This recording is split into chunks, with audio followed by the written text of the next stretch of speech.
L'agriculture du futur, c'est celle d'aujourd'hui, améliorée, corrigée. C'est des agriculteurs qui croient en l'avenir.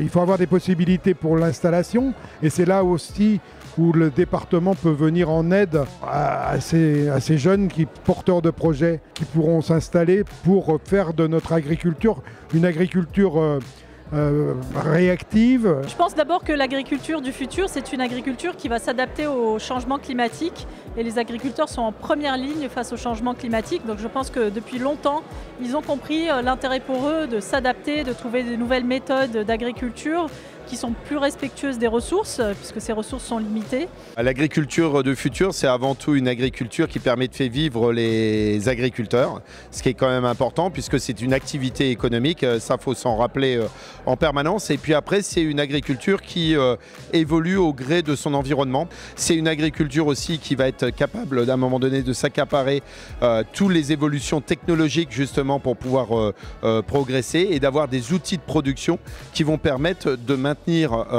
une souveraineté alimentaire au niveau national. L'agriculture du futur doit s'inspirer de l'agriculture de nos parents, grands-parents, parce qu'il est important de conserver les fondamentaux dans cette nouvelle agriculture, bien évidemment en s'adaptant à l'évolution de la société et puis répondre aux attentes de nos concitoyens qui ont besoin de savoir d'où viennent les produits, de connaître la traçabilité de ces produits agricoles et puis de manger en circuit court.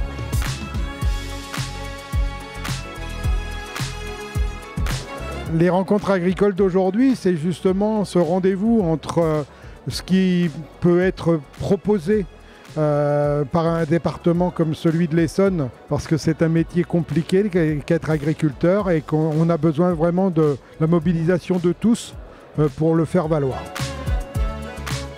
Pour moi, c'est un plaisir d'être ici. Pourquoi ? Parce que ça permet de rencontrer aussi les élus qui œuvrent dans ce département, parce que je ne suis pas natif d'ici. Ce que je trouve extrêmement intéressant, c'est l'accueil qui est fait aux nouveaux installés. C'est ce qui me plaît beaucoup en Essonne, c'est la dynamique qui est mise derrière les jeunes agriculteurs, comme c'est mon cas aujourd'hui. Le département fait ce qu'il faut pour soutenir ses agriculteurs et développer la vente directe. Je pense que c'est une interface intéressante, hein. On le voit, il y a énormément d'élus qui sont présents dans la salle, il y a des agriculteurs évidemment aussi. Le fait d'avoir un espace de dialogue avec nos élus est toujours intéressant parce que ça permet à un moment donné aux uns et aux autres d'exprimer les difficultés dans lesquelles ils sont, les attentes qu'il peut y avoir et sans doute demain d'adapter aussi les politiques aux réalités du monde agricole.